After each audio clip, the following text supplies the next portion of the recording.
ජනමන පුබුදන ජනමන පුබුදන ජනහද අමතන ජනසෙත සලසන ජනරාවය ජනසෙත සලසන ජනරාවය. ආයුබෝවන් සුබ දවසක් ඔබට. අදත් අපි සුපුරුදු ලෙසින් ජනරාවය ඔස්සේ මෙතෙන් සිට දහවල් 12 දක්වා මුණ ගැසෙන්නයි සූදානම.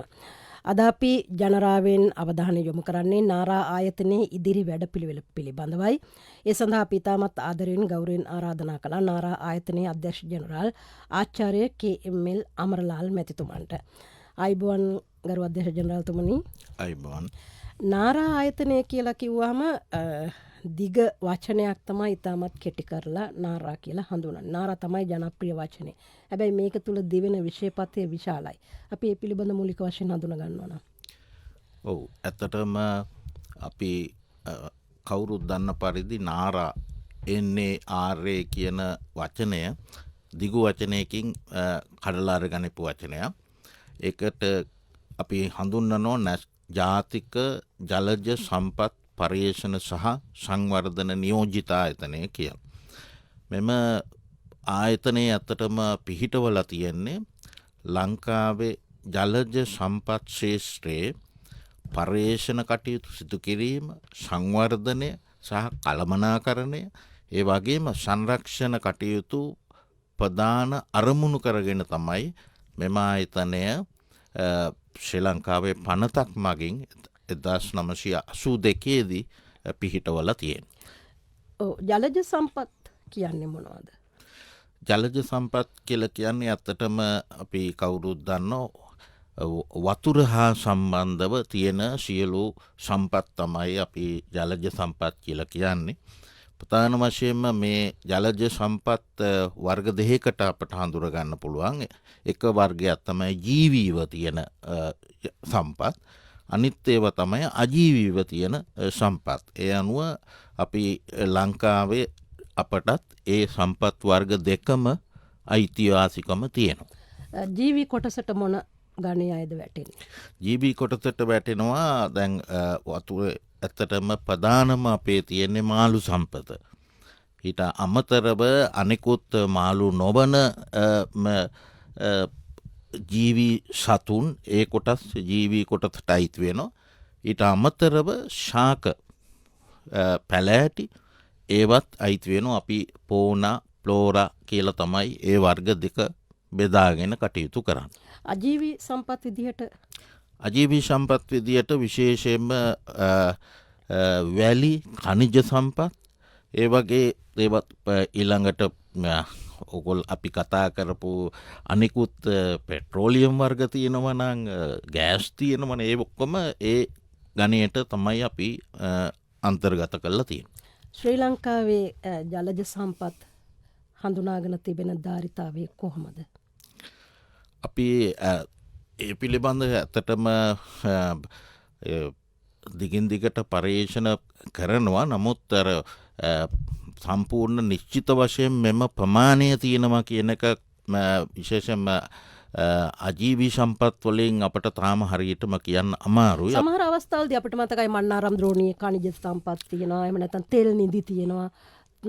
තෙල් නිදි ආකර තියෙනවා. නමුත් අපිට ගන්න සම්පත් නැති නිසා තමයි ප්‍රශ්නේ කියලා. ඒව යම් ඇත්තක් තියෙනවද ඇත්තටම?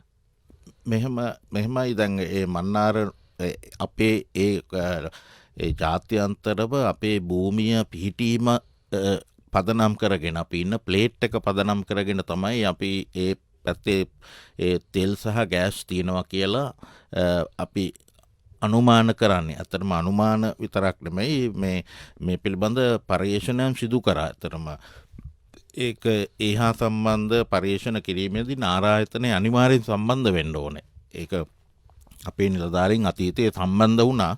ඉතින් ඒවත් ඇත්තටම සොයා ගැනීම කළා තියෙන විශේෂයෙන්ම අපට LNG ගෑස් අපි සතුව පවතිනවා මන්නාරම් දෝණිය කියන එක තනාත වෙලා තියෙනවා. දැන් අපි ගත්තාම ශ්‍රී ලංකාවේ මුහුදුබඩ ප්‍රදේශ ආශ්‍රිතව තමයි නාරා ආයතනට විශේෂ වැඩවපසරියක් තියෙන්නේ. මේ වැඩවපසරිය ශ්‍රී ලංකාවේ කොළඹ ඉඳලා බෙදා හරිනකොට කොහොමද ඒක දීප ව්‍යාප්ත වෙලා තියෙන්නේ? දැන් ලංකාව පුරා තියෙන මුහුදු සම්පත, ඒ තිබෙන සම්පත්, මත්ස්‍ය සම්පත හෝ ඒවා අනිකුත් සම්පත් ඒවා සංරක්ෂණය කිරීම, ඒවා සංවර්ධනය කිරීම කෙරෙහි කොහොමද වැඩපිළිවෙල ව්‍යාප්ත වෙලා තියෙන්නේ? ඔව් අපි ඇත්තටම දැන් අපි ලංකාවේ තියෙන එකම පර්යේෂණ ආයතනය මේ හා සම්බන්ධව සිදු කරන එකම රාජ්‍ය පර්යේෂණ ආයතනය. එතකොට අපිට මුළු ලංකා භූමි ප්‍රදේශය අපිට අයිති අන්‍ය වෙරළ කලාපය ඒ හැමදේ පිළිබඳ අපි පර්යේෂණ සිදු කරනවා. එතකොට අපේ ප්‍රධාන වශයෙන්ම අපේ ප්‍රධාන කාර්යාලය තියෙන්නේ මට්ටක්කුලිය ප්‍රදේශය කොළඹ. එතකොට ඊට අමතරව අපි රීජනල් සෙන්ටර්ස් විදියට අපේ මේ කල්පිටිය, ඊළඟට රැකව දකුණු ප්‍රදේශය, ඊළඟට යාපනය පුනරින් ප්‍රදේශය, ත්‍රීකුණාමලය, ඊළඟට මීගමුව කඩොල් කැලේ, ඊළඟට කප්පරතොට මාතර ප්‍රදේශය, මේ ඒ කිව්ව ප්‍රදේශවල අපි ප්‍රාදේශීය පර්යේෂණ මධ්‍යස්ථාන ස්ථාපිත කරලා තියෙනවා. එතකොට ඒවයිත් අපේ නිලධාරීන් කටයුතු කරනවා. හැබැයි ප්‍රධාන මෙහෙවීම සිදු වෙන්නේ ප්‍රධාන කාර්යාලය හරහා. ඉතින් ඒ අනුව අපි මේ මුළු ලංකාවේ මුළු භූමි ප්‍රමාණයම කවර් වෙන විදියට අපි පර්යේෂණ කරනවා. ඇත්තටම ඔබ කිව්වා වගේ අපේ මුහුද පමණක් නෙමෙයි, අපි ගොඩබිම ජලාශ, වැව්, ගංගා ඒ පැත්තටත් අපි පර්යේෂණ කටයුතු අපි සිද්ධ කරන සමස්තයම. මේවායේ සිදු කරන පර්යේෂණ කටයුතු මොනවද? මේ වෙනකොට ඇත්තටම දැන් අපි 2026 වසර ගත්තොත් අපි ව්‍යාපෘති 25ක් යටතේ තමයි අපේ පර්යේෂණ කටයුතු සිද්ධ කරන්නේ. එතනදී ඇත්තටම අපි ප්‍රධාන වශයෙන්ම ජීවි මසුන් පිළිබඳ පර්යේෂණ අපේ තියෙනවා. එතකොට ඊට අමතරව අපි ඒ මසුන් වුණත් කෑමට ගන්නා මසුන්, එඩිබල් ෆිෂ් ගැන අපි වෙනම පර්යේෂණ කරනවා. ඊට අමතරව ඔබ දන්න වගේ අපි ලෝක වෙළඳ පොළට විශාල වශයෙන් විසිතුරු මසුන් අපනයි. අපි ලංකාව විදිහට අපනයන කළා අපි විශාල විදේශ විනිමයක් අපි උපයනවා. එතකොට අපි නාරක විදිහට ඒ ශේෂ්ත්‍රය ගැනත් අපි පර්යේෂණ සිද්ධ කරනවා. එතකොට කෑමට ගන්නේ වගේම විසිතුරු මසුන් ගැනත් අපි පර්යේෂණ කරනවා. ඊට පස්සේ ජලජ පළෑටි ගැන අපි වෙනම පර්යේෂණයන් කරනවා. එතකොට ඊළඟට අපි දැන් මේ මසුන් ගැන වුණත් කරදිය මසුන් ගැන පර්යේෂණ කරන වගේම රට ඇතුලේ තියෙන ජලාශවල ඉන්න මසුන් ගැනත් පර්යේෂණ අපි කරනවා. මොනවද ඒ පර්යේෂණ කරනවා කියලා කරන්නේ? ලබා ගන්න දත්ත මොනවද? ප්‍රධාන වශයෙන්ම අපි ගන්නවා දැන් අපි උදාහරණයක් වශයෙන් ගත්තොත් මත්ස්‍ය නිෂ්පාදනය ගත්තොත් අපි එකතු කරනවා වාර්ෂිකව කොච්චර අපි නිෂ්පාදනය කරනවද රටට. අපි කොච්චර මේ කිලෝ ප්‍රමාණයක් නිෂ්පාදනය කරනවද. ඊළඟට අපිට අහුවෙන මාළු වර්ග මොනවද? එක එක වර්ග තියෙනවා. වෙළඳ පොලේ ගත්තත් අපිට විශාල අපි අපේ මුහුදු කලාපයේ মালටි ස්පීෂිස් කියලා අපි කියන්නේ බහු මත්ස්‍ය ගහණයක් තියෙන. එතකොට අපි බලනවා මෙයා කොච්චර හම්බුණාද? මෙයාගෙන් කොච්චර අවුරුද්දකට අපි අරගෙන තියෙනවද? මොකද මත්ස්‍ය කළමනාකරණයට ප්‍රයෝජනවත් ඒවා අවශ්‍යයි. අපි මත්ස්‍ය සම්පත රැක ගැනීම අවශ්‍යයිනේ. එතකොට අපි කොච්චර අවුරුද්දකට කොච්චර ප්‍රමාණයක් ගන්නවද කියන එක අපිට නිශ්චිත තොරතුරු ඕන. අධ්‍යක්ෂ ජනරාල්තුමනි, දැන් සමහර මත්ස්‍යයින් මේ ස්වභාවික චක්‍රයට අත්‍යවශ්‍යයි. ඒ අය කිසියම් අයගේ ගොදුරකට ලක් වෙලා විනාශ වෙනවා. අඩු වේගන යනවා. මේ හිතකර මත්ස්‍ය ජාතීන් ගහණය අඩුවීම. ඒවා ගණන් ඒවා සමීක්ෂණ වලින් එළි වෙලා තියෙනවද? මේ පර්යේෂණ වලින් තොරතුරු ලැබිලා තියෙනවද? ඒක ප්‍රධාන වශයෙන්ම දැන් කරදිය දීවර කර්මාන්තය දැන් ඇත්තටම මේක අපි කවුරුත් එකිනෙකිනා මත තමයි යැපෙන්නේ. දැන් අපි තමයි මේක මේ ජාලයේ උඩින්ම ඉන්න අය. හැබැයි පල්ලෙහා ඉන්න අය නිතරම තව එක්කෙනෙක් මත ආහාරයට ගනිමින් තමයි ජීවත් වෙන්නේ. ඒක නිසා ඒ තර්ජනය සෑම ස්පීසීස් එකකටම හැම වෙරයිටි එකටම තියෙන්න පුළුවන්. හැබැයි ඒකෙන් අදහස් වෙන්නේ නැහැ යා විශේෂ මේවක් කියලා. නමුත් අර ඔබ කිව්වාගේ දැන් අපේ දේශීය වශයෙන් නම් අපි රටට ආවේනික වූ මසුන් වර්ග අපට ඉඳලා තියෙනවා. ඉස්සර දැන් අපි දන්නවා ඉස්සර අපි ලූලා කණයා කිව්වහම අපිට ආවේනික මසුන් වර්ගයට අමතරව විසිතුරු මසුන් ගෙනුත් අපිට ආවේනික අය ඉන්නවා.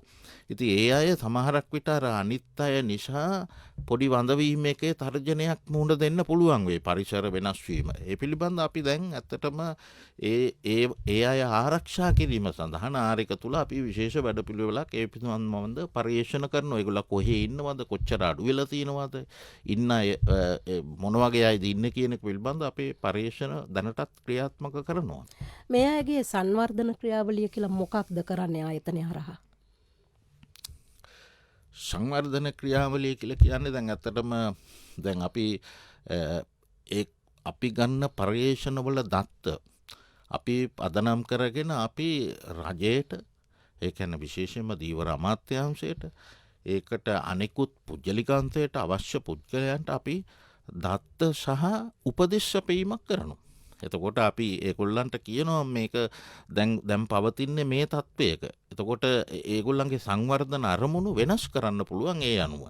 දැන් උදාහරණයකට අපි කිව්වොත් දැන් අපි යම්කිසි අපේ පර්යේෂණ මගින් අපි සමහරක් මත්ස්‍ය වර්ග අල්ලන එක තහනම් කරලා තියෙනවා. සමහරක් මත්ස්‍ය වර්ග අල්ලන එක සීමා කරලා තියෙනවා. මොන වගේ මත්ස්‍ය වර්ග? දැන් අහලා තියෙන්නේ සී කියුකම්බර් කියලා කියන්නේ. ඒ වගේ අයගේ අල්ලන ප්‍රමාණයන් අපි විශේෂම රෑට ඩයිව් කරලා අල්ලන එක නවත්තලා තියෙනවා. ඇයි? ඒක හේතුව තියෙන්නේ දැන් අර ඒගොල්ල ඒ ඇල්ලීම තුළ මත්ස්‍ය ග්‍රහණය අඩුවීම. විශාල වශයෙන් ග්‍රහණය අඩු වුණොත් ඊළඟ තව ගහක බෝ වෙන්නේ නැහැ ඊළඟ ජෙනරේෂන් එක. ඔව්. ඒ නිසා අපි ඒක තහනම් කරලා තිනවා ඒක පාලනය කරන්න. ඒක තමයි එතකොට ඒක ඒ කර්මාන්තයේ සංවර්ධනය වීම. ඒක තහනම් කිරීම තුළින් සිද්ධ වෙනවා. දැන් අර ආයතන එක කොටසක මේ නියෝජිත ආයතන කියන. එතකොට කාටද මේක අපි බද්ධ වෙන්නේ කෙලින්ම?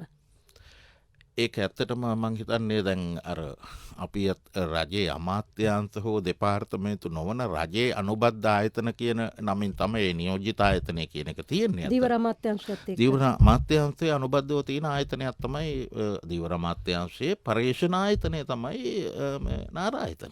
හොඳයි. අධ්‍යක්ෂ ජනරාල්තුමනි දැන් විශේෂයෙන්ම පර්යේෂණ ආයතනයක් කියවම මේ ලැබ් තියෙනවද, පර්යේෂණාගාර තියෙනවද, මොන මට්ටමේද තියෙන්නේ? අපි කැමති ශ්‍රී ලාංකිකයන් විදිහට මොන මට්ටමකද දැන් ඔබේ ආයතනය පවතින්නේ කියලා දැනගන්න. අපේ ආයතනය අතනම පර්යේෂණ ආයතනයක් ඔබ කිව්වා වගේ අපි පර්යේෂණ වර්ග දෙකක් ඇත්තටම ක්‍රියාත්මක කරනවා. එකක් තමයි මේ ශේෂ්ඨ පර්යේෂණ. අපි සර්වේ කියලා කියන්නේ. ඒ වගේ ඒවා ඇත්තටම ඒවට විද්‍යාගාරයක් ඇතුලේ නෙමෙයි තියෙන්නේ. විද්‍යාගාරය තමයි පරිසරය. එතකොට ඒ අය පරිසරයේ ගිහිල්ලා දීවර වරායවල් වලට ගිහිල්ලා දීවරයන්ගේ ගෙවල් වලට ගිහිල්ලා තමන්ගේ පර්යේෂණ කටයුතු ක්‍රියාත්මක කරනවා. ඒවා අපි සර්වේ රිසර්ච් කියලා කියනවා. ඊට අමතරව දැන් අර ඔබ කිව්වාගේ අපි ළඟ ලැබ් 4ක් විතර හොඳින් දියුණු ලැබ් තියෙනවා නාර ආයතනය තුල. එතකොට ඒවා තත්ත්ව පාලන ප්‍රමිතීන් අනුව ජාත්‍යන්තරව පවතින ප්‍රමිතීන්ට අනුව ගොඩනගපු ලැබ් තියෙනවා අපි සතුව. ඉතින් අපි ළඟ ඒ ආසවත් සම්පත් තියෙනවා ඒ අවශ්‍ය පර්යේෂණ කටයුතු සිද්ධ කිරීම සඳහා. හොඳයි. අද අපි කතා කරන්නේ නාර ආයතනයේ ඉදිරි වැඩපිළිවෙල පිළිබඳව. නාර ආයතනයේ අධ්‍යක්ෂ ජනරාල් ආචාර්ය කේ.එම්. අමරලාල් මහත්තයා අද අපිත් එක්ක කතා බහ කරනවා. අධ්‍යක්ෂ ජනරාල්තුමාගෙන් ඔබට විමසන්නට අදහසක් යෝජනාවක් ගැටලුවක් ඇතනම් ඔබේ අදහස් මේ වැඩසටහනට එක් කරන්නට තිබෙනවා නම් අපි දුරකථන මෙතෙන් සිට විවෘත කරන්න සූදානම්. 0112242428 අපේ දුරකථන අංකය. 268.94.28 අපේ දුරකථන අංකය. 268.94.28. අමරලාල් මෙතුමනි දැන් සාමාන්‍යයෙන් පර්යේෂණ මට්ටමක පවතින ආයතන. ඒ පර්යේෂණයේ ගුණාත්මක භාවය ප්‍රමිතිය පිළිබඳව සහතික කරන අපේ රටේ නිකුත් කරන සහතික ප්‍රමිතිය ඒ විශ්වාසය අනිකුත් රටවල් වල පිළිගැනීම කොහොමද? ඔව් ඇත්තටම ඒක දැන් ඒ ගොඩක් දුරට අනික් රටවල පිළිගැනීම ගොඩක් තියෙන්නේ ටෙස්ට් රිපෝට් හා සම්බන්ධ. ඒ කියන්නේ ලැබ් එක විද්‍යාගාරයේ ඇතුලේ කරන පර්යේෂණවලට. ඒක නිසා ඇත්තටම දැන් නාරා ආයතනයේ විදියට අපි දැන් මේ අවුරුද්ද අවසන් වෙනකොට අපි පැරාමීටර් විශාල සංඛ්‍යාවක් අපි දැනටමත් ජාත්‍යන්තර පිළිගන්න මට්ටමට අපි ගෙනල්ලා තිනවා අපේ ඒ රිපෝට්. ඒක පිළිගැනීමේ දැනට පිළිගැනීම ඉහළින්ම තියෙනවා. හැබැයි අපි ඒ සමහරක් ඒකකවලට මේ නම පිළිගැනීමේ වාර්තා තත්ත්ව වාර්තා ඇති කර ගැනීම සඳහා දැන් අපි ලැබ් 4ක් සංවර්ධනය කරගෙන යනවා. ඇත්තටම ඒකට අපිට රජයෙන් මුදල් ප්‍රතිපාදන ලැබිලා තියෙනවා. ඊට අමතරව අපි සතු විදේශ ව්‍යාපෘති තියෙනවා. ඒ හරහා ඒ තත්ත්වය කරගෙන යනවා. දැනට අපින් පිළිගැනීම අපි නිකුත් කරණය පිළිගැනීම ගැටලුවක් නැහැ. අපට ප්‍රශ්න තිබුණේ සමහරක් පැරාමීටර්ස් වෙනුවෙන් ඇතරම අපි සතුවත් නෑ අපිට උදාහරණයක් විදිහට පහුගිය කාලේ ඇති වුණා එක්ස්ප්‍රස් පර්ල් නෞකාව ගිනි ගැනීම. ඒකෙදී අපිට සමහරක් වතුරවල තිබෙන තත්ත්වයන් මේ පිළිබඳ පර්යේෂණ කරන්න උනාට අපිට සමහරක් ඒ දත්ත වල ප්‍රතිඵල ගන්න අපිට ලැබ් පහසුකම් නැහැ. අපිට වෙන රටවල් වලට යවන්න සිද්ධ වුණා. ඒක නිසා දැන් අපි ඒකෙන් අපි යම්කිසි පාඩමක් ඉගෙනගෙන අපි දැන් ඒ තත්ත්වය රට ඇතුළෙම කරගන්න පුළුවන් මට්ටමකට තමයි වැඩි දියුණු කරගෙන යන්නේ. දැන් මේ දවස්වල සාමාන්‍යයෙන් අපි ගත්තාම ඕනම ආයතනයක් කාර්යක්ෂම කටයුතු කරන බවට තොරතුරු වාර්තා වෙනවා. ඒ අය අපිත් එක්ක සඳහන් කරනවා වගේම ජනතාවගේ කිසියම් අදහසක් තියෙන හොඳයි කියන තැන. නාරා ආයතනයේ විදිහට සාගර කලාපීය වශයෙන් මේ දවස්වල කරන පර්යේෂණ මොනවද? ඇත්තටම දැන් අපි බැලුවොත් අපිට සාගර කලාපයේ අපට ගොඩබිම් වගේ 8 ගුණයක් තියෙනවා. දැන් අපි ඉස්සරහට කටයුතු කරගෙන යනවා මේ ජාත්‍යන්තර ඒ කියන්නේ අන්ක්ලෝස් කියලා කියන්නේ ජාත්‍යන්තර නීතිය යටතේ අපිට මේ තව 23 ගුණයක් අවශ්‍යයි කියලා අපි ඒක සඳහා අපි ඉල්ලුම් පත්‍ර දාලා දැන් ඒක සාකච්ඡා මාර්ගයෙන් යනවා. එතකොට ඒක නිසා අපි මේ දැන් මෙච්චර භූමි ප්‍රමාණයක් තියෙන එකේ අපි ඇත්තටම එහෙමනම් අපි සාගරේ හා බැඳුණු මේ ජීවී සහ අජීවී කියන සම්පත් අපිට ප්‍රයෝජනයට ගන්න පුළුවන් වෙන්න ඕන. ඒ කියන්නේ අපට පරිහරණය කරන්න අපට ආදායමක් ලැබෙන්න එහෙම නැත්නම් අපට ආහාරයක් වෙන්න ඕන.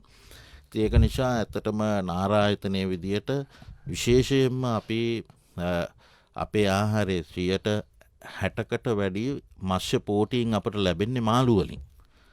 එතකොට ඒ නිසා අපේ ප්‍රධාන ආහාරයක් මාළු. එතකොට අපිට මතකයිද අර මැතිවරණ කාලවලදීම ජනාධිපතිතුමා කිව්වා අපේක්ෂකයෙක්ව සිටියදී මේ මාළු ඉන්න තැන් ඩිජිටල් තාක්ෂණ ඔස්සේ අපි ජීවරින්ට කියනවා මහ ජනතාවට දැනුම් දෙනවා කිව්වා. මේකත් එක්ක නාරා ආයතන මොන හරි සම්බන්ධයක් තියෙනවද? ඔව් අපේ සඳහා ව්‍යාපෘතියක් තියෙනවා. දැන් අපි වසර කීපයක සිට එක ක්‍රියාත්මක කරනවා. ඇත්තටම ජනාධිපතිතුමා කිව්වාගේ අපට මේ සැරේ අයවැයෙන් රජයෙන් මේ සඳහා මිලියන 100ක ප්‍රතිපාදනයක් ලැබුණා. දැන් අපි ඒකත් පාවිච්චි කරනවා. ඒ වගේ දැන් අපි අපේ තියෙන පෝකාස්ටිං ෆිෂරීස් පෝකාස්ටිං සර්විස් කියලා. අපි ඒකෙදී අපි කරන්නේ සතියට දින 2කට වරක් ප්‍රධාන මාළු වර්ග 3ක් සඳහා. ඒ කියන්නේ කහපාට කෙලවල්ලා, ඇස්ගෙඩි කෙලවල්ලා, ඊට අමතරව බලය කියන ඒ මාළු කොයි ප්‍රදේශයේද ගැවසෙන්නේ කියලා අපි සිතියමක් ඒ කියන්නේ ඒක චන්ද්‍රිකා තාක්ෂණය සහ නවීන තාක්ෂණය පාවිච්චි කරලා අපි දීවරයන්ට ප්‍රකාශ කරනවා දැන් මෙන්න මේ කලාපයේ තමයි අද මේ මාළු ගැවසීම සිද්ධ වෙන්නේ කියලා. මොන ක්‍රමවේදයටද ඒක දැනුම් දෙන්නේ? ඒක දැනුම් දෙන්න අපි දැනට WhatsApp පාවිච්චි කරනවා. ඊට අමතරව අපේ WhatsApp එක තියෙනවා පිස්නාරා කියලා. ඒකට එන්න පුළුවන්. ඊට අමතරව දැන් මේ ගොඩාක් දීවර බෝට්ටු හිමි නාරයික එක්ක රිජිස්ටර් වෙලා අපි ළඟ තියෙනවා ඒගොල්ලන්ගේ ටෙලිෆෝන් නෝන WhatsApp නැති එහෙම පිරිසකට මොකක් හරි මේක මගහැරෙනවද? එහෙම නැත්නම් එයාට වැඩපිළිවෙලක් කවර් වෙන්න හදලා තියෙනවද? ඒ වෙනුවෙන් තමයි දැන් අපි ඒ බෝට් වල යන අයගේ අයිති අයගේ ටෙලිෆෝන් වලට අපි මේ මැසේජ් එකක් දෙන්නේ මේක අපිට යවන්න පුළුවන්. ඒක අපි යවනවා දැනට. ඒගොල්ලෝ පාවිච්චි කරනවා අපේ මේ දත්ත සිටියම මේක පාවිච්චි කරනවා. එයාගින් ලැබිච්ච ප්‍රතිචාරය මොකක්ද? ඒගොල්ල බොහොම හොඳයි කියන ප්‍රතිචාරය තමයි ඒගොල්ලා ඇයි මේ මත්ස්‍ය වර්ග 3ක් විතරක්? අපි අනිත් ඒවා සංවර්ධනය කරගෙන යනවා ක්‍රමානුකූලව. දැනට මේ ප්‍රධාන මත්ස්‍ය වර්ග 3 තමයි අපි දැනට දෙන්නේ. විශේෂයෙන්ම මේ මත්ස්‍ය වර්ග 3 තමයි ගැඹුරු මුහුදේ කලාපයේ බහුදින දීවර යාත්‍රාවල ආයේගේ ප්‍රධානම කැච් එකේ තියෙන මාළු වර්ග තමයි ඒගොල්ලා. නාරා ආයතනය කොහොමද ඉදිරියේදී චන්ද්‍රිකා තාක්ෂණය භාවිතයට ගන්න සැලසුම් කරන්නේ? ඔව් අපි දැන් චන්ද්‍රිකා තාක්ෂණය දැන් විශේෂයෙන්ම මේ මත්ස්‍ය පුරෝකතනයට කොහොමත් අපි චන්ද්‍රිකා තාක්ෂණය පාවිච්චි කරනවා. ඊට අමතරව අපි දැන් මේක පාවිච්චිය ව්‍යාප්ත කරන්න අවශ්‍ය කටයුතු කරගෙන යනවා. විශේෂයෙන්ම අපි දැන් ගිය සති දෙකකට කලිනුත් අපි ඒ සම්බන්ධව ඉන්දියාවේ ආයතනයක් මේ කෙන පරීක්ෂණ ආයතනයක් එක්ක අපි මේ සාකච්ඡා පැවැත්තුවා. අපි ඒගොල්ලෝ අපේ වැඩසටහන ඒගොල්ලන්ට අපි ඉදිරිපත් කරා. ඉතින් අපි ඒක නිසා ඉස්සරහට චන්ද්‍රිකා තාක්ෂණය පාවිච්චි කළා මත්ස්‍ය පුරෝකතනය කිරීම අපි බලාපොරොත්තු වෙනවා. ඊට අමතරව ඔබ කිව්වාගේ චන්ද්‍රිකා තාක්ෂණය පාවිච්චි කරගෙන ඇත්තටම මේ ලංකාවේ දැනටත් අපි මේ අවුරුද්දේ ඉඳලම අපි කරගෙන යනවා. ලංකාවේ මුහුදු කලාපය සිතියම් ගත කරන්න මොනවද තියෙන්නේ? ඒ වගේ දේ සඳහා අපි මේ චන්ද්‍රිකා තාක්ෂණය පාවිච්චි කරනවා. අපි දැනටත් ඒක පාවිච්චි කරමින් යනවා. අධ්‍යක්ෂ ජනරාල්තුමනි දැන් නාරා ආයතනය කිව්වම මුහුදු ප්‍රදේශ විතරක් නෙවෙයි ඔබ කිව්වා ගොඩබිම් ප්‍රදේශවලත් මේක දීප ව්‍යාප්තව කටයුතු කරන්නේ කොහොමද කියන. දීවර ගම්මාන රට වටා සමහර ප්‍රදේශවල තිබෙනවා. මේ අයට මේ වැවෙන් බාලා ගන්න මාළුවා පරිභෝජනයට එනකන් වෙනත් අගය එකතු කිරීමේ වැඩපිළිවෙලක් එක්ක ඔවුන්ට ස්වයං රැකියා, ඔවුන්ට ආදායම උත්පාදන මාර්ග, ඔවුන්ට වැඩපිළිවෙලක් මේවා නිර්මාණය වෙනවා. රසවත් ආහාර වේල් බවට මේවා පත් වෙනවා. කල් තියාගත හැකි ආහාර වේල් බවට පත් වෙනවා. මේ වැඩපිළිවෙල පිළිබඳ කිසියම් ආකාරයක පැහැදිලි කිරීමක් කරනවා නම්. ඔව් ඇත්තටම ගොඩබිම ආශ්‍රිතව තියෙන්නේ ප්‍රධාන වශයෙන්ම ජලාශය කියන වැව් ආශ්‍රිත දීවර කර්මාන්තය. අපි ඒකට කියන්නේ ඉන්ලෑන්ඩ් ෆිෂරීස් කියලා. එතකොට දැන් ඒවයි සමහරක් වැව් වර්ග දෙකක් තියෙනවා. ඒවා සදාකල් වතුර තියෙන වැව් තියෙනවා. එහෙම නැත්නම් එක කාලයකට වතුර තියෙන වැව් තියෙනවා. මේ කාලයකට තියෙන අපේ වැස්සත් එක්ක. ඒවයි මත්ස්‍ය අපි වගා කිරීම කරනවා. පැටව් දාලා මේ දීවරයෝ ඒ මත්ස්‍ය ලොකු වුණාම අර වර්ෂා කාලයේ ඉවර වෙලා වැව හිඳෙනකොට අරක අස්වැන්න ලබා ගන්නවා. මෙන්න මේ වගේ අවස්ථාවල තමයි විශාල වශයෙන් වෙළඳපොළට මසුන් එන්නේ. එහෙම නැත්නම් අර සාමාන්‍යයෙන් සදාකල් පවතින වැව්වල ඉන්න දීවරයෝ ප්‍රමාණය දවසකට කිලෝ 20ක් 30ක් ඒ වගේ තමයි අල්ලන්නේ. එතකොට ඒක ඒ ප්‍රදේශය ඇතුළත විකිණීමක් සිද්ධ වෙනවා. මොකෝ ඒ ප්‍රදේශයේ අය ඒ මාළු අනුභව කරන්න ටිකක් වැඩි ප්‍රියභාවයක් දක්වනවා. මේ ඒ ජලාශවල තියෙන මාළු. මොකද ඒගොල්ලෝ හුරු වෙලා තියෙන ඒකට නිසා. ඒකටත් විවිධ හේතු තියෙනවා. අතීතයේ අපේ මූදේ ආශ්‍රිත මාළු ඒ පැති වලට යන්නේ අඩු වුණා. ඒකට හේතුව ප්‍රවාහන පහසුකම්. මේව බලපෑම. නමුත් කොහොම වුණත් ඒගොල්ලන්ගේ තියෙනවා. හැබැයි නාරා ආයතනයේ විදියට අපි වෙනම අංශයක් තියෙනවා post harvest technology division කියලා. ඒ කියන්නේ පසුඅස්වනු තාක්ෂණික අංශය. මේ පසුඅස්වනු තාක්ෂණික අංශය හරහා අපි විවිධ නිෂ්පාදන හඳුන්වලා දීලා තියෙනවා. ඒ කියන්නේ මාළුවා විදියට මල විකිරීම අවශ්‍යතාවයක් නැහැ. ඒක දැන් අපි කියමු මාළුවා අල්ලගෙන ආවිල ඒ විදියට විකුණන්නේ නැතුව වරල් ටික කපලා ඉවරලා මාළුව විකිණීමත් යම් කිසි ආකාරයක වැලියු එඩිෂන් එකක්. එතකොට ඒක කපන එක්කිනාටත් ආදායමක් හම්බ වෙනවා. එතකොට අපි ආදායම් විවිධාංගීකරණය සඳහා පරිශ්‍රණ කටයුතු සිදු කරනවා. ඊට අමතරව විවිධ වූ නිෂ්පාදන හඳුන්වලා දීලා තියෙනවා. ඒවා පාවිච්චි කිරීමෙන් අර ඔබ කිව්වා වගේ ඒගොල්ලන්ට මාළු ටික මාළු විදියට විකිණීමේ අවශ්‍යතාවයක් නැහැ. දැන් ඒක ගමෙන් නගරයට ගේන්න. එහෙම නැත්නම් ඒක ජාත්‍යන්තර වෙළඳපොළට යවන්න තරම් කොහොමද වැඩපිළිවෙලක් යොදලා තියෙනවද? ජාත්‍යන්තර වෙළඳපොළට ඇත්තටම මත්ස්‍ය අපනයනය කිරීම ඒ කියන්නේ ගොඩබිමේ මාළු ටිකක් කරදරයි. ඒකට හේතුව ඔබ දන්න විදිහට ඒවයි අලෙවිකරණය පිටරටට යවන එකට ලේසි නෑ. ඒකේ ස්ටෑන්ඩඩ් තියෙනවා. ඒගොල්ලන්ගේ ප්‍රමිතීන් තියෙනවා. අනිත් එක ඉතින් අපේ දේශීය වශයෙන් තියෙන මත්ස්‍ය නිෂ්පාදනයේ විශාල ලෙස ප්‍රමාණවත් නෑ. අපි මෙට්‍රික් ටොන් 80000ක් විතර වගේ ඇනුවලි අල්ලන්නේ. හැබැයි අපි අපේ මුහුදෙන් අල්ලන මාළු නම් අපි මෙට්‍රික් ටොන් 15000ත් 20000ත් අතර ප්‍රමාණයක් අපි අපනයනය කරනවා. කුඩා වැව්වලට මේ මත්ස්‍ය ඇඟිල්ලන් නිකුත් කිරීම සිදු කරනවා. ඒ වැඩපිළිවෙල කොහොමද? ඇතරම ඒකට සම්බන්ධ වෙන්නේ අපිත් එක් අපේ අමාත්‍යන්තින සහෝදර ආයතනයක් තියෙනවා නැග්ඩා ආයතනය කියලා. ඒගොල්ලෝ තමයි ඒ කටයුතු සිද්ධ කරන්නේ. අපි ඇත්තටම කරන්නේ ඒ හා සම්බන්ධ තියෙන පර්යේෂණ ටික විතරයි. ඒකට හේතුව තමයි ඒගොල්ල දැම්මාම ඉක්මනින් මැරෙනවාද කොච්චර කල් ඉන්නවාද අන්න ඒ හා බැඳුණු පර්යේෂණ පැත්තට අපි සම්බන්ධ වෙනවා. හොඳයි, අද අපි කතා කරන්නේ නාරා ආයතනයේ ඉදිරි වැඩපිළිවෙල පිළිබඳව. අද ඔබව දැනුවත් කරන්න නාරා ආයතනයේ අධ්‍යක්ෂ ජනරාල් ආචාර්ය කේ.එම්.එල්. අමරලාල් මැතිතුමා ඔබත් එක්ක කතා බහ කරනවා. අපි ගීතයකින් පසුව කතා බහ කරන්න සූදානම්. පෙරවරු 11:32 ඔබ ස්වදේශී සේවයට සවන් දෙමින් ජනරාවය ඔස්සේ අද අපි අවධානය යොමු කරන්නේ නාරා ආයතනයේ ඉදිරි වැඩපිළිවෙල පිළිබඳ. නාරා ආයතනයේ ඉදිරි වැඩපිළිවෙල පිළිබඳව කිව්වම මේ අධ්‍යක්ෂ ජනරාල්තුමා අදපත් එක්ක සාකච්ඡාට එක්ව තියෙනවා. අධ්‍යක්ෂ ජනරාල්තුමනි, දැන් තරුණ පිරිසට මේ විෂය කාන්දු කිරීම අත්‍යවශ්‍ය වෙනවා. ආකර්ෂණීය ලෙස මේ විෂය වැළඳ ගැනීම කෙරෙහි අවධානය යොමු කළ යුතුයි. කොහොමද මේ වැඩපිළිවෙල යොදා තිබෙන්නේ?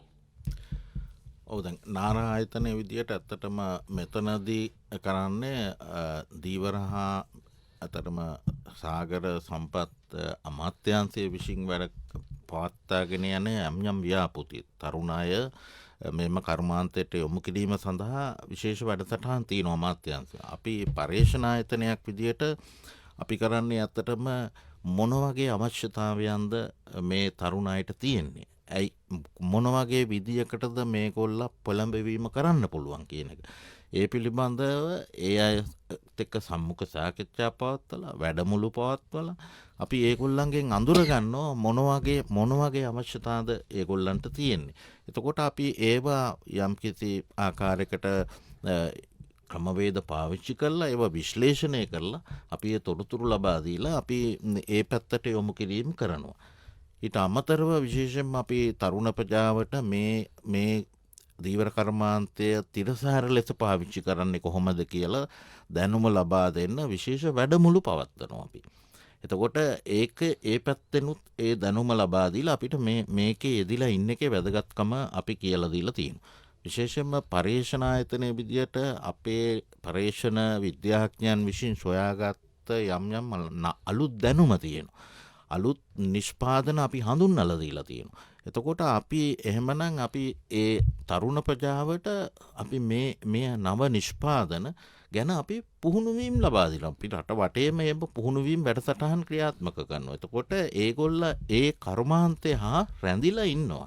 ඒක නිසා අපි ඒ වගේ වැඩසටහන් ක්‍රියාත්මක කරනවා. මත්ස්‍ය සම්පත මත්ස්‍ය අත්සන්න නෙලන්න මොන ක්‍රමද දීවරින් භාවිත කරන්නේ?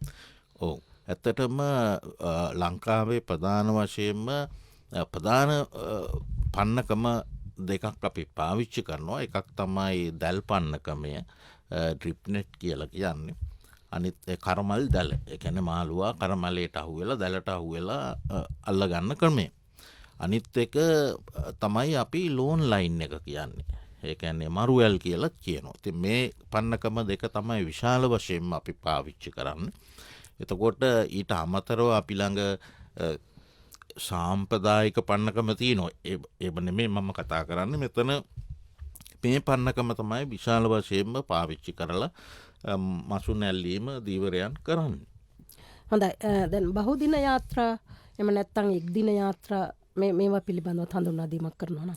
ඔව්, අපි ඇත්තටම අපිට මුළු මසුන් අල්ලගන්න යාත්‍රා වර්ග කීපයක් පාවිච්චි කරනවා. අපි සාම්ප්‍රදායික දීවර යාත්‍රා කියලා කියනවා එක කොටසක්. අනිත් ඒවා නවීන දීවර යාත්‍රා. මේ සාම්ප්‍රදායික කියලා කියන්නේ බොහෝ දුරට ඒවා යන්ත්‍රානුසාරය නෙමෙයි. අපි අතින් පැදලා කරන යන්නේවෝ තෙප්පම් ඒ වගේ පොඩි බෝට්ටු.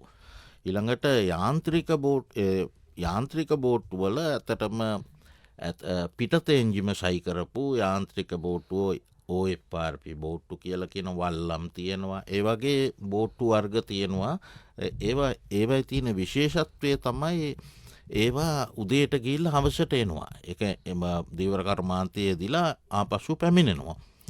නමුත් දැන් තව බෝට්ටු වර්ගයක් තියෙනවා අපි ඒවට කියන්නේ බහුදින දීවර යාත්‍රා කියලා. ඒක ඇත්තටම කියන්නේ දින දෙකකට වඩා වැඩි වෙනවා. සමහරක් බෝට්ටු මාසෙ තියෙනවා, මාස එකමාර තියෙනේම තියෙනවා, දෙක තියෙනේම තියෙනවා.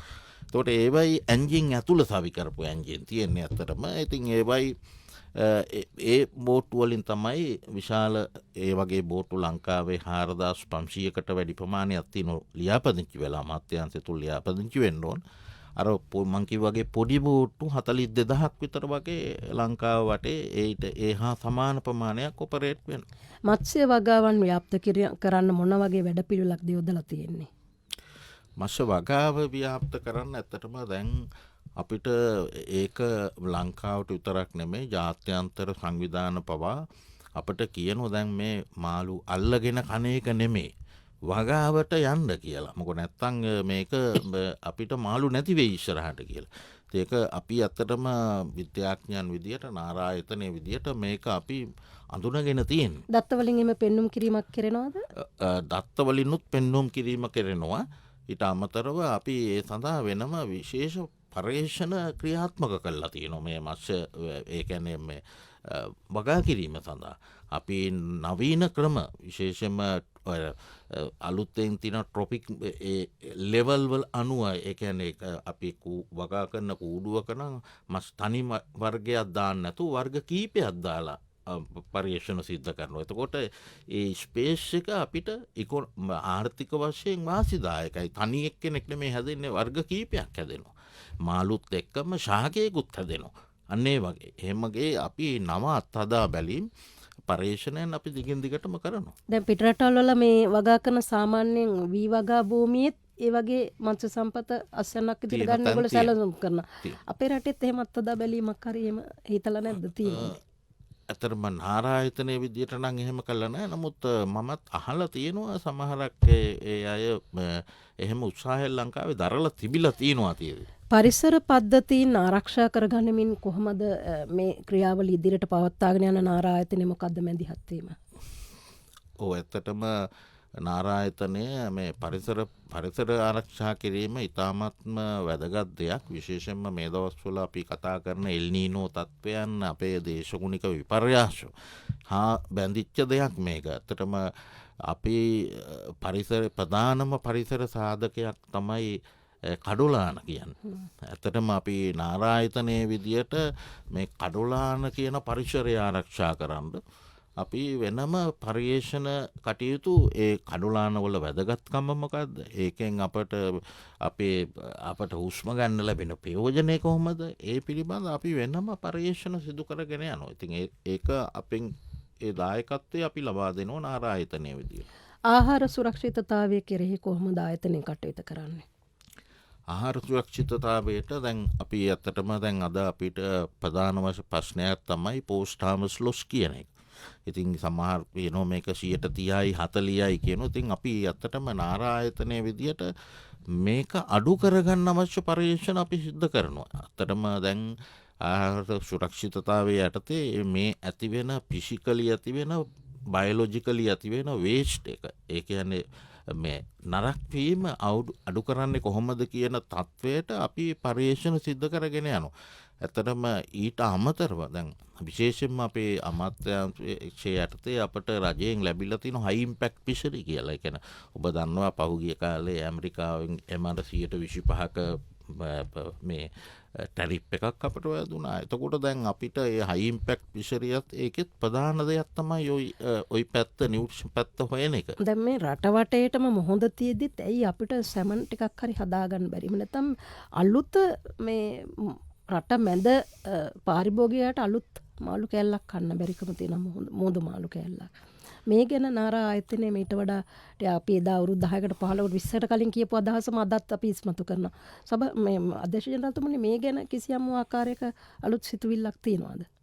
ඔව් ඇත්තටම දැන් ඒකේ පිළිබඳ දැන් අපි ඒකේ යම් ප්‍රවණතාවයක් දැන් තියෙනවා. ඇත්තටම ඔබ කිව්වාගේ දැන් මාළු ටින් කරනකොට ප්‍රධාන වශයෙන්ම දැන් සැමන් මාළුව තමයි. ඒ මාළු වර්ගේ අපේ මුහුදේ නෑ ඇත්තටම. අපි එහෙම කරන්න ඕන ඒක පිටරටින් ගේන්න ඕන. එතකොට ඒක නිෂ්පාදකයට විශාල වියදමක් යනවා.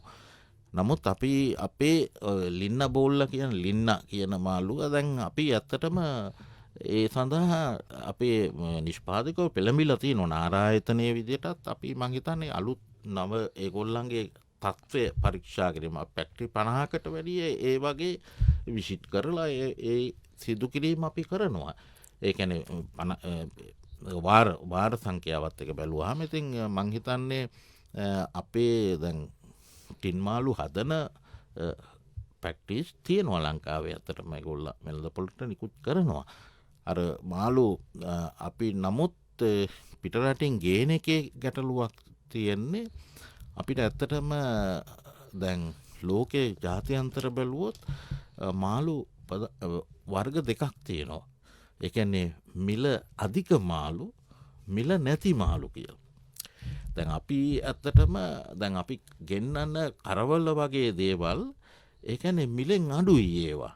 ඇත්තටම අපි සමහරක් ඒ වෙරයිටි අපට නැහැ. හැබැයි ඒවා අඩු මිල වෙරයිටිස්. හැබැයි ටූනා වගේ ගත්තොත් අපි විශාල මිලක් ඒවට තියෙනවා වෙළඳ පොලේ ලෝ ජාත්‍යන්තර වෙළඳ පොලේ. එතකොට ඇත්තටම දැන් අපි අපේ ආනයනය තුල අපිට රට ඇතුලේ දේශීය නිෂ්පාදනය කරන්න අඩුපාඩුවක් තියෙනවා තමයි. ඒ වුණාට දැන් අපි මාළු පරිභෝජනයේට අපට අර පිටරටකින් අඩු මිලට මාළු ගේන එක අපිට ගෙනල්ලා විකුණන එක එතකොට ඒකත් අපි ආනයනයක් විදියට තමයි වැටෙන්නේ. ඒ වුණාට මේ මිලේ ප්‍රමාණය අඩුයි අපිට අපනයනය කරන්න පුළුවන් නම් ඊට වඩා වැඩි මිලට ඒක පිළිබඳ ගැටලුවක් නැහැ අතරම. දැන් අනාගතයේ ජය ගන්නට එහෙම නැත්නම් මේ ශතවර්ෂයෙන් ඊළඟ ශතවර්ෂය පිළිබඳ සිහින දකිනකොට අපි ජාත්‍යන්තර එක්ක බද්ධ වෙලා යන්නට ඕනකම තියෙනවා. ජාත්‍යන්තර අත්දැකීම් කොහොමද බෙදා හදාගන්නේ? අත්දැකීම් ලබා ගන්න සැලසුම් කරලා තියෙන්නේ.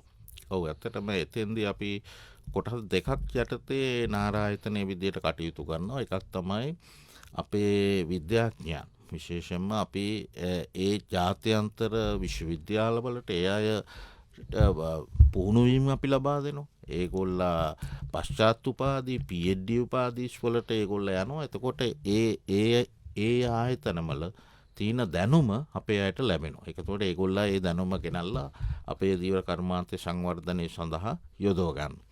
ඊට අමතරව අපි ජාත්‍යන්තර තියෙන දැනුම අපට ලබා ගන්න අපි ඒගොල්ලත් එක්ක සහයෝගයෙන් ව්‍යාපෘති ක්‍රියාත්මක කරනවා.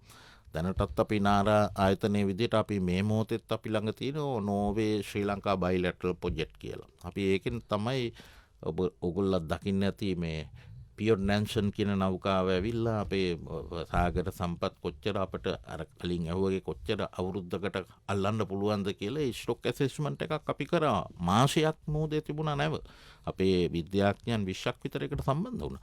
ඉතින් ඒ වගේ එක එක ව්‍යාපෘති අපි ගේනවා අර ඒගොල්ලත් එක්ක සම්බන්ධතා ඇති වෙන්න.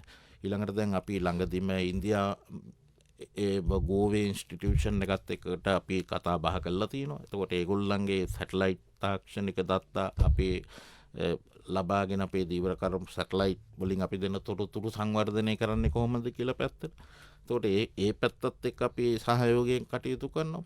ඊළඟට අපි කොරියාව සමග සවුත් කොරියාව සමග අපි විශේෂ ඩේටා සෙන්ටර් එකක් තියෙනවා. ඒක මිලියන ඇමරිකානු ඩොලර් මිලියන 3.5ක්. එතකොට අපි ඒකෙනුත් බලාපොරොත්තු වෙන්නේ මේ සම්පූර්ණම අමාත්‍යාංශය සමග එකතු වෙලා ලංකාවේ මේ දීවර මේ මුහුදු කලාපය තුල තියෙන සහ ගොඩබිම සියලුම දීව හා පරිසරයට සම්බන්ධ දත්ත එක ඩේටාබේස් එක තැනකට යොමු කරන්න. ඒක ඉස්සරහට ලංකාවේ අපි දැන් කතා කරන බ්ලූ ඉකොනොමි එක ගැන නව සංවර්ධන ව්‍යාපෘති වලට අවශ්‍ය කරන මූලික දත්ත මේ හරහා අපි ලබා දීම කටයුතු කරනවා. එතකොට අපි ඒගොල්ලන්ගේ දැනුම තමයි අපි අරන් තියෙන්නේ. ඒගොල්ල තමයි අපේ විද්‍යාඥයන් ට්‍රේනින් කරන්නේ. එතකොට මේ වගේ අපි ඒගොල්ල හරහා ඊළඟට අපිට ලබන අවුරුද්දේ තව අවුරුදු 3ක සවුත් කොරියා ප්‍රොජෙක්ට් එකක් එනවා. ඒක IP sharing කියලා කියන්නේ. ඒ කියන්නේ intellectual property. අපි ඒකේ බලාපොරොත්තු වෙනවා කරවල ඒ කියන්නේ උඹල කඩවලට ලෝකෙම පිළිවන් ලේබල් එකක් දෙන්න. එතකොට ඒකෙන් අපේ නිෂ්පාදකයාට වැඩි මිලක් ලෝක වෙළඳ පොලේ ගන්න පුළුවන්. අපිට අපනයනය කරන්න පුළුවන්. දැන් අපිට සමහරකට අපනයනය කරන්න බෑ මේකේ තත්ත්වය පිළිබඳ ප්‍රශ්නයක් තියෙන නිසා. දැන් අර ලේබල් එක ගහලා ඒ ක්වොලිටියට හැදුවාම ඕනෑම කෙනෙකුට විදේශ මාකට් එක මේ වෙළඳපොළට යවන්න පුළුවන් ප්‍රමිතිය තියෙනවා. ශ්‍රී ලාංකික මුහුදු තීරේ මත්ස්‍ය සම්පත වෙනත් අය විසින් දැහැ ගැනීමක් එහෙම නැත්නම් සොරා ගැනීමක් මංකොල්ල කෑමක් සිදු නොවෙන්න මොකක්ද යොදා තිබෙන වැඩපිළිවෙල? ආරක්ෂා කරගන්න. ඒ සම්බන්ධයෙන් ඇත්තටම ওই ගැටලුව විශේෂයෙන්ම තියෙන්නේ අපේ මන්නාර කලාපය හා ඇසුරු කරගෙන.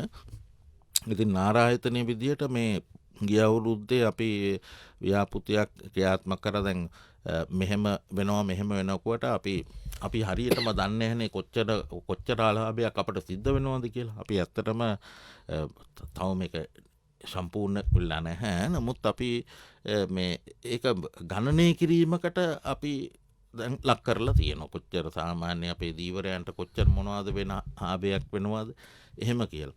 හැබැයි අපි නාරායතනයේ විදියට මේ ගැටලුව ඇති වුණේ කොහොමද, ඉතිහාසය කොහොමද කියන එක පිළිබඳ එක විද්වතුන් දක්වපු අදහස්, ඒගොල්ලෝ ලියපු පත්‍රිකා ඒවා එකතු කරලා අපි එක රිවිව් පේපර් එකක් දාලා ඒවත් පබ්ලිෂ් කරලා තියෙනවා. ඇයි මේක ඇති වෙන්න හේතුව කියලා.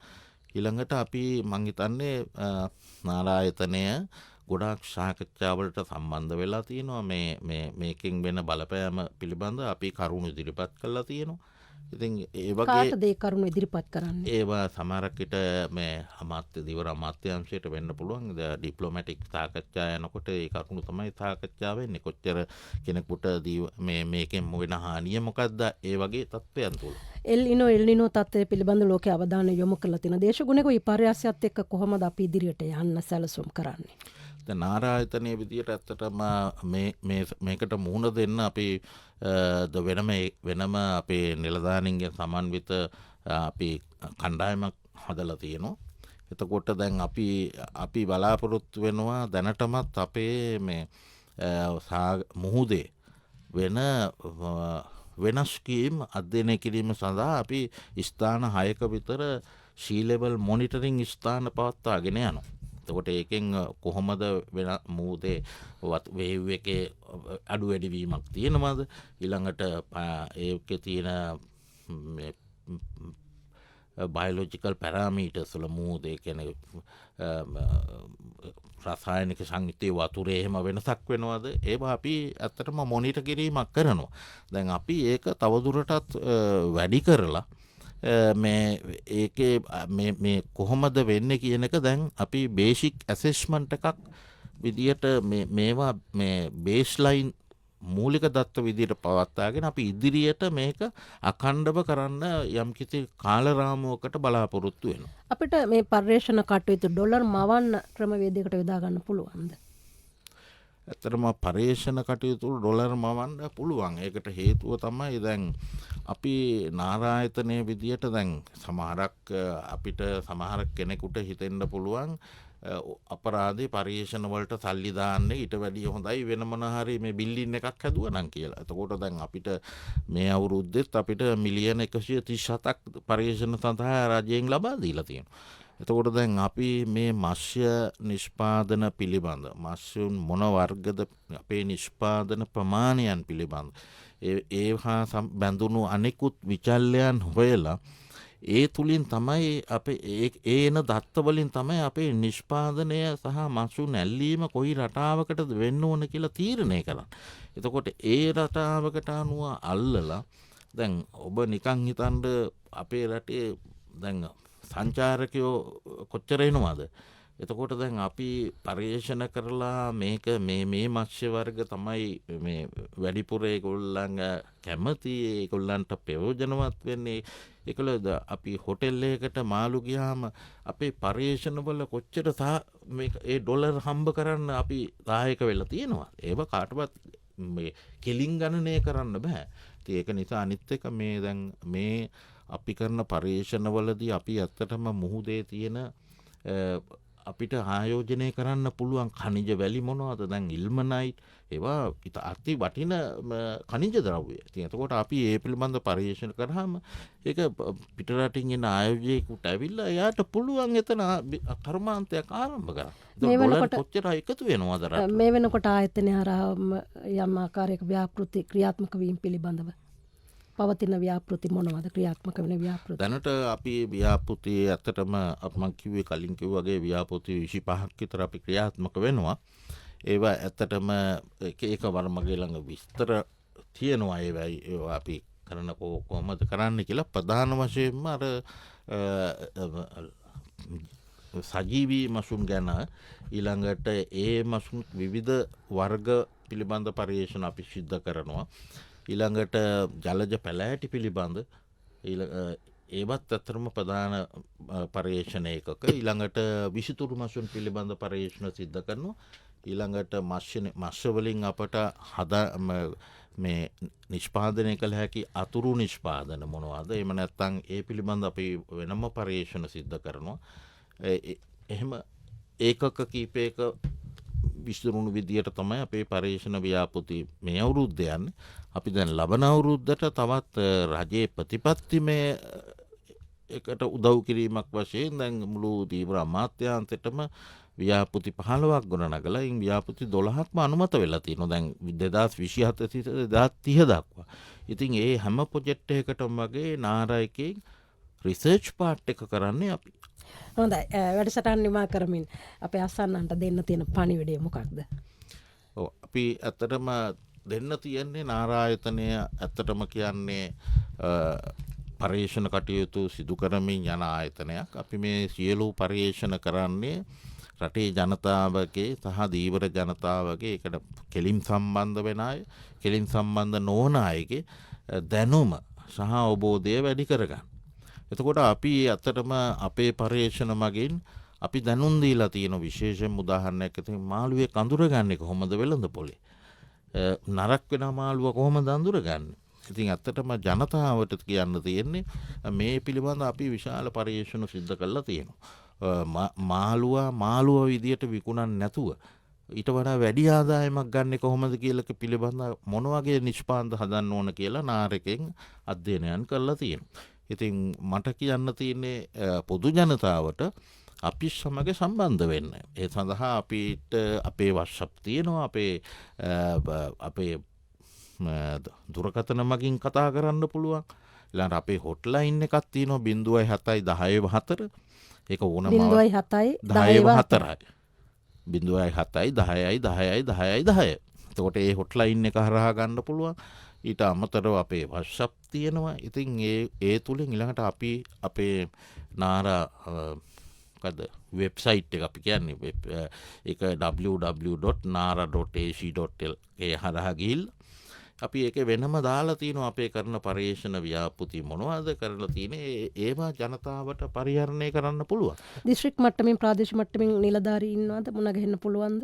පුළුවන්. ඒ මම කලින් කිව්ව ප්‍රාදේශීය ඒවයි අපි ස්ථාන බාල නිලධාරීවරයෙක් පත් කරලා තියෙනවා. ඉතින් ඒකට වෙනම දුරකථන තියෙනවා. ඒ අයට ඕන වෙලාවක ඒ ගිහිල්ලා හම්බ වෙලා කතා ඔබේ ආයතනයේ දුරකථන අංකය හෝ ලිපිනේ සඳහන් කරන අවස්ථාව.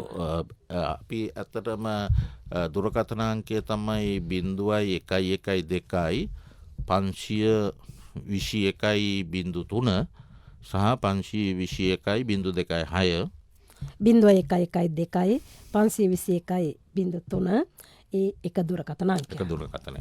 හොඳයි. අපි ලබන සතියේත් ජනරාවෙන් මුණ ගැසෙන්නට සෝදානම්.